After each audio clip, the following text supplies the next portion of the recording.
The European Observatory on Infringements of Intellectual Property Rights has published several EU-wide studies and reports that show the significant contributions of intellectual property rights to the EU.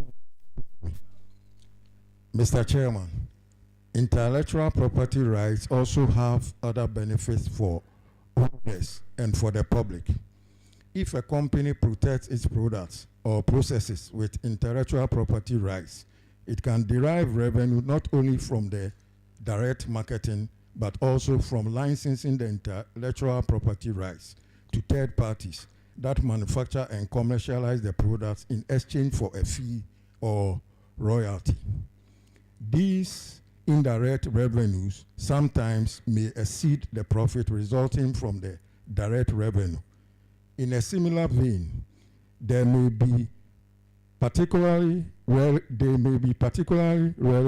for research institutions, centers, and the universities that generate technologies but do not go into large-scale use of these technologies. Mr. Chairman, ladies and gentlemen, permit me to indicate that the CSIR is the largest scientific research organization in Ghana, with the responsibility of coordinating all research and innovation activities in the country. It operates under the Sector Ministry of Environment, Science, Technology, and Innovation, with 13 research institutes, each of which has a definite mandate covering specialized areas like agriculture, industry, social sciences, and some aspects of public health. The CSIR is the major constituent of Ghana's National Agricultural Research System, NARS. 9 out of the 13 research institutes undertake agricultural-related research. The CSIR and its institutes have an enviable track record of tirelessly contributing meaningfully to Ghana's socioeconomic and industrial development, including but not limited to crop improvement for food security and poverty reduction. Although the CSIR operates under the umbrella of MESTI, and because majority of its activities are agro-based, there is therefore a strong bond between the CSIR and the Ministry of Agriculture, MOFA. I wish to state emphatically that MOFA has been one of our biggest collaborators with regard to research and development technology transfer in Ghana. I hope the intellectual property policy will be a guide to MOFA in its quest to transfer quality and productive technologies to our farmers, especially under government's flagship programs throughout the country.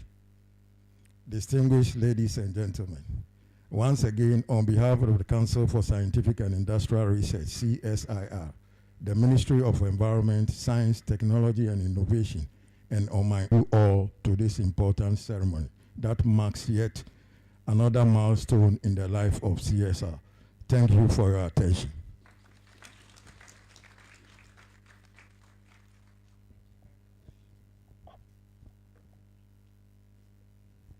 Thank you very much.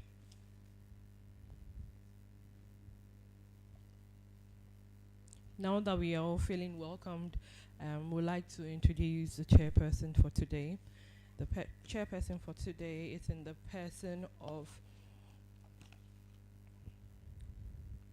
Prof. Robert Kingsford Adabo. He's the 2-time appointed council chair for CSIR. Chair, your audience, your chair.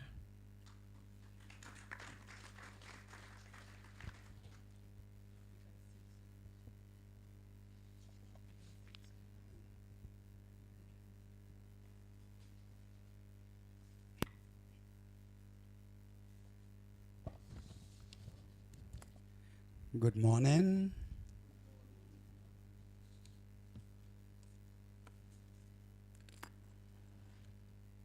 Honorable Minister, Environment, Science, Technology, and Innovation, Dr. Free, the Acting Director General, Samson, Professor Tom Ogada from WIPO, from Kenya, who is here representing WIPO. Alexander Grazioli,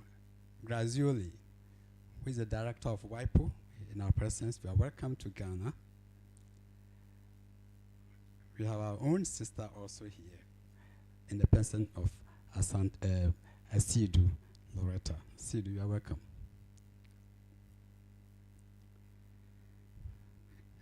Former Director Generals, Professor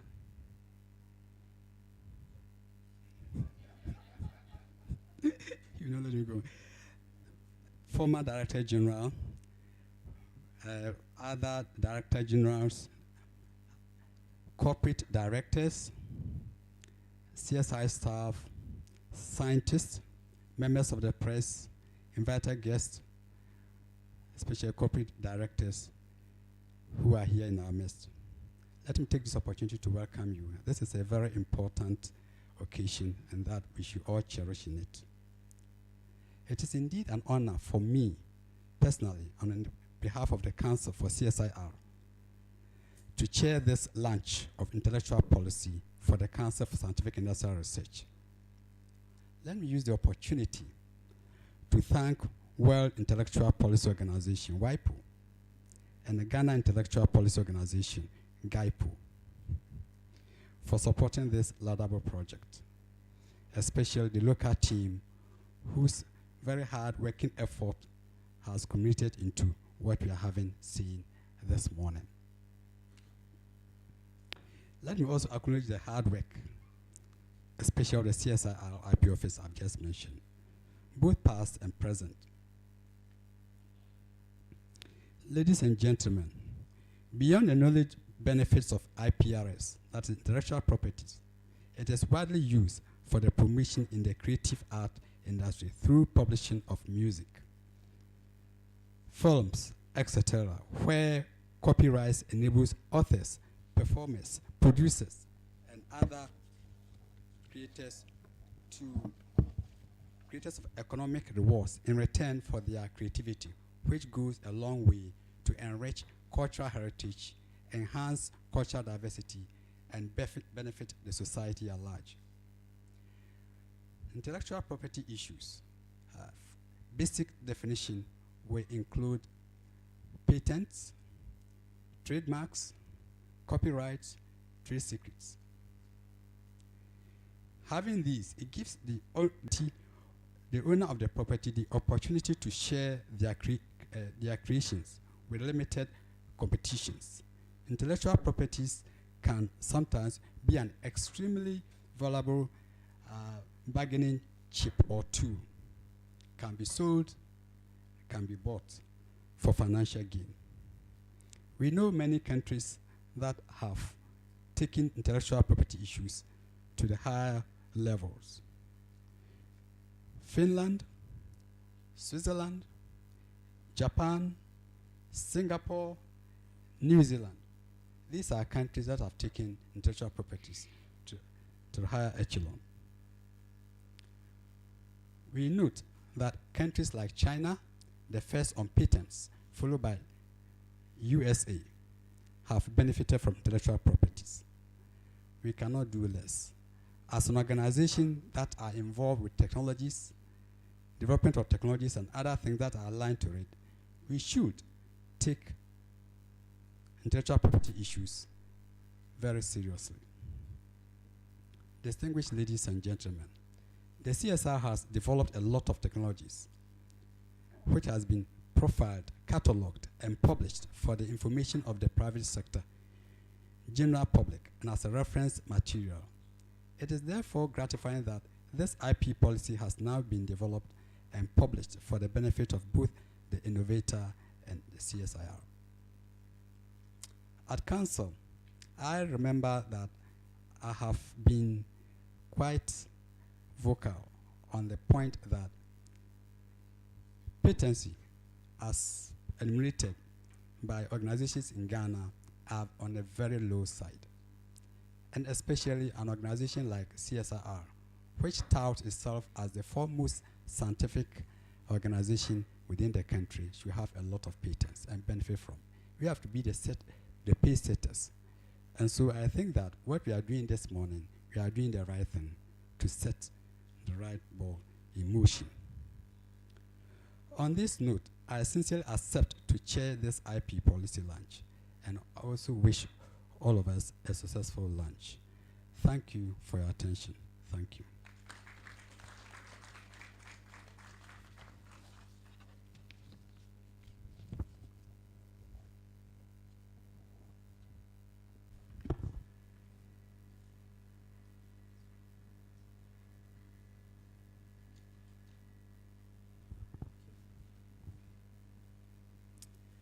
Honorable Minister of Environment, Dr. Kwekwe Friye, Director General of the Council for Scientific and Industrial Research, Dr. Paul Bosu, being represented today by one of the directors, the Chairman of the CSIR Council, Professor Robert Kingsford Adabo, Head of the Ghana Intellectual Property, Executive Director of the African Center for Tom Ogada, distinguished guests, ladies and gentlemen, good morning.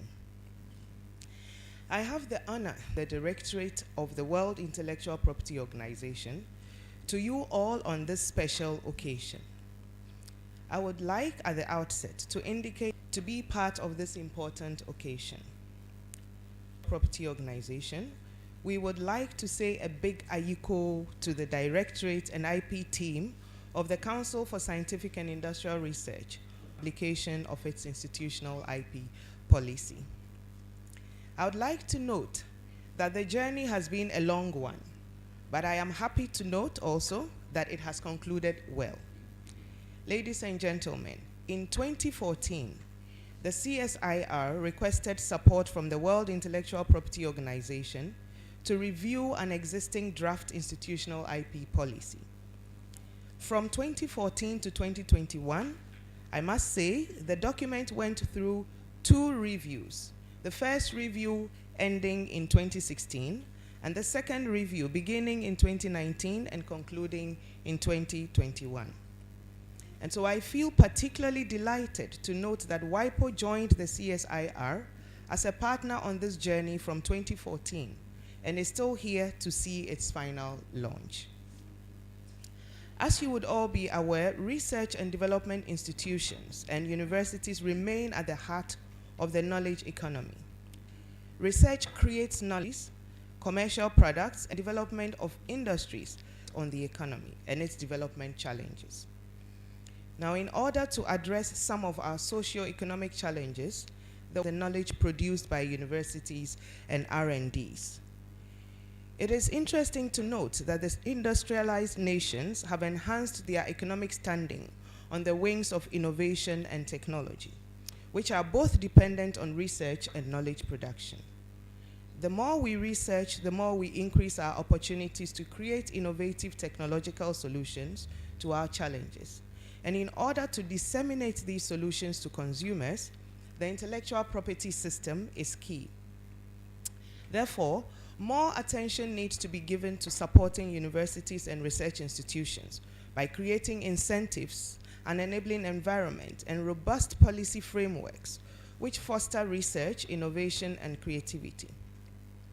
At the World Intellectual Property Organization, our interest in universities and R&Ds is born out of a strategic pillar of engagement with member states, the expected result of which envisages an increased range of stakeholders who leverage IP successfully to promote innovation.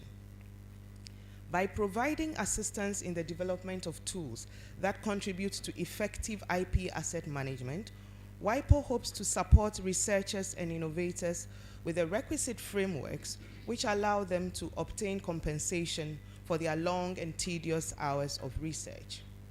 And this is why we are particularly delighted to see the launch of this policy.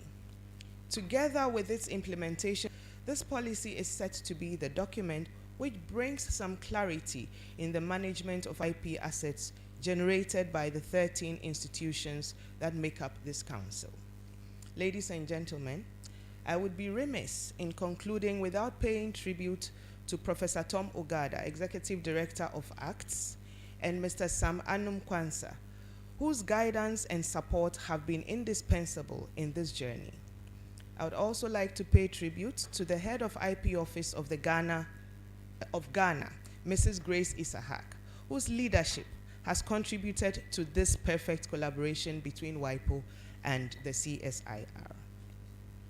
Let me finally conclude by emphasizing that the World Intellectual Property Organization stands ready and looks forward to collaborating further with the CSIR in the implementation of this IP policy. I thank you all for your kind attention.